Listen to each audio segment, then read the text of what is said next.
Hello everyone, I welcome you in the video lecture on design of pressure vessel part 9. In this video we are going to solve the two problems. So first problem is a high pressure compound cylinder consists of inner tube of inside diameter and outside diameter 30 and 60 mm respectively. It is jacketed by steel tube of outer diameter 90 mm.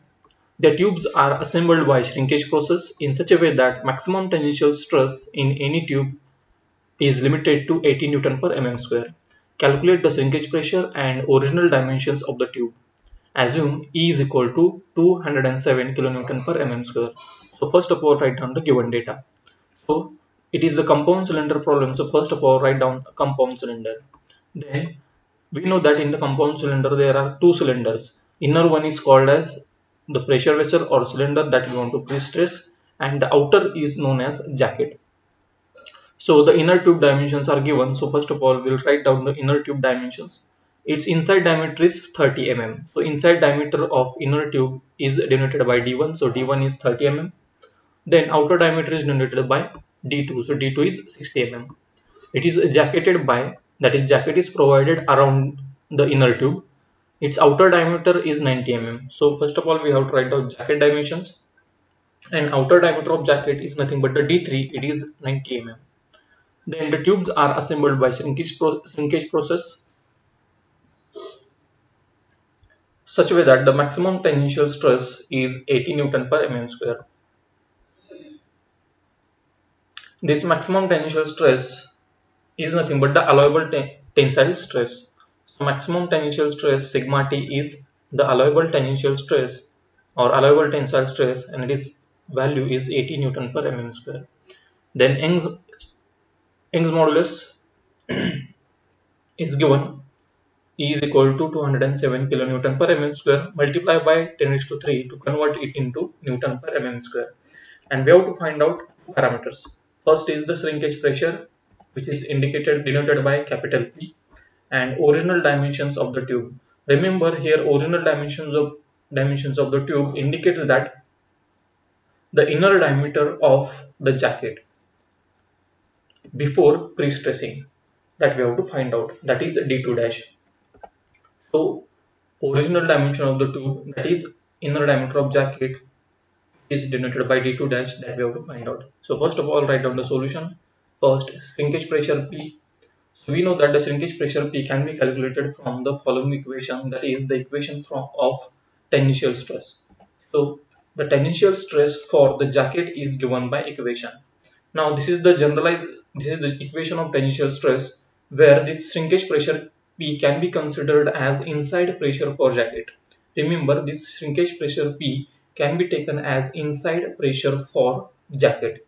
So by assuming this as inside pressure, we can write down this equation, where the sigma T is given 80, D3 is given 90, D2 it is given 60. So by putting all these values, we can get the value of shrinkage pressure 30.76 Newton per mm square. This is the first answer. Now let us find out the second answer, that is inner diameter of jacket. As we have seen in the last lecture, the inner diameter of jacket before pre-stressing is given by D2 minus delta. Now this D2 is the outer diameter of cylinder as well as the inner diameter of jacket after compound cylinder is formed.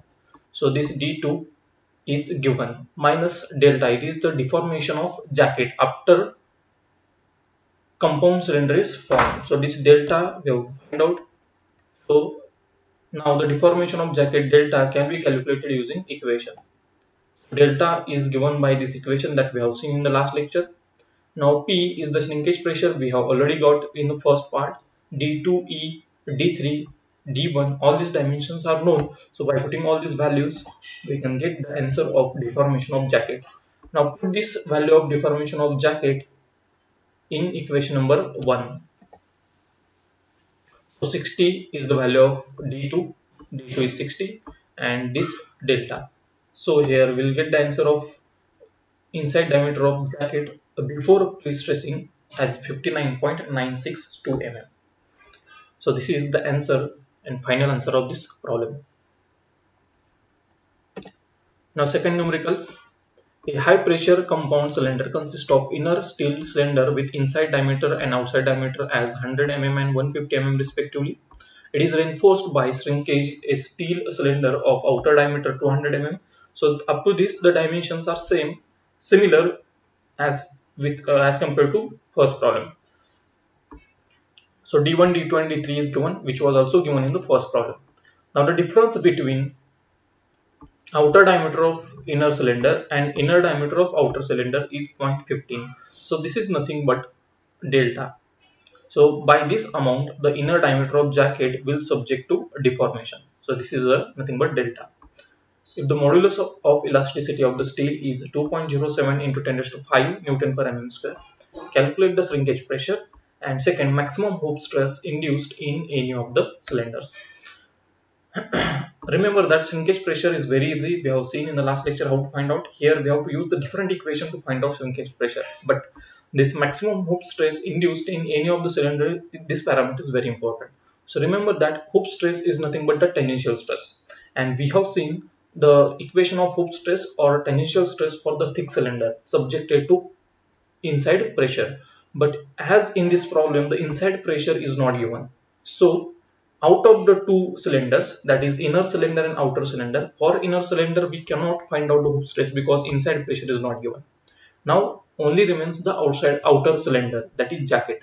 For the jacket, the inside pressure can be taken as the shrinkage pressure, that we have to get it from step number 1. So remember that as I have explained in the previous lecture that the shrinkage pressure, its value is same on the outer surface of cylinder and inner surface of jacket. So by considering that shrinkage pressure on the inner surface of jacket as a inside pressure, we have to find out this sigma t, that is tangential stress, that is hoop stress. So let us start the given data. So first is compound cylinder, as it is a problem of compound cylinder. Then inner cylinder dimensions are inside diameter D1 is 100 mm, outside diameter is 150 mm. Then is reinforced by shrinking a steel cylinder. It is nothing but reinforced cylinder is nothing but the jacket. So jacket dimensions are its outer diameter is given 200 mm, so it is the D3. And difference between outer diameter of inner cylinder and inner diameter of outer cylinder is 0.15 mm. It is a delta. Modulus of elasticity E, and we would find out first shrinkage pressure and second maximum hoop stress, that is tangential stress, that is sigma t. So first point, shrinkage pressure. Now the shrinkage pressure we have to calculate it from the equation of delta. As delta is given here, we have to use the equation of delta. So we know that the deformation of jacket delta is given by equation. This is the equation. In this equation, delta is given, E is given, D2, D3, D1 is given. Just we have to find out this shrinkage pressure. So by putting all these values, we can get shrinkage pressure as 33.54 Newton per mm square. Remember in the previous problem, we have calculated this shrinkage pressure from the value of equation of sigma t, because in that problem sigma t was given. Here sigma t is not given but delta is given. So from the equation of this delta, we can find out this shrinkage pressure. Now the second parameter is maximum hoop stress induced in any of the cylinder. As I explained you, this hoop stress or tangential stress requires inside pressure, but the inner cylinder, for inner cylinder the inside pressure is not given, but we have just calculated the shrinkage pressure which we can take as a inside pressure for a jacket. So we can write for jacket the equation of tangential or hoop stress as sigma t is equal to P into bracket d3 square plus d2 square upon d3 square minus d2 square, where this pi for jacket, this p, that is shrinkage pressure, we can take as a pi, that is inside pressure for jacket. So here sigma t we have to find out. Shrinkage pressure just we have calculated, d3 d2 is given, d3 is 200 mm and d2 is 150 mm, and shrinkage pressure just we have calculated in the first point. So by putting all these values, we can get the maximum hoop stress or tangential stress in jacket. And we have been asked find out in any of the cylinders. So we have calculated it for jacket. So this is the final answer of this problem. So we have solved today in this video lecture two problems, and these are the very important problems from exam point of view. because many times these problems are asked by changing the values. So thanks for watching the video. If you have any query related to this video, you can mention in the comment section.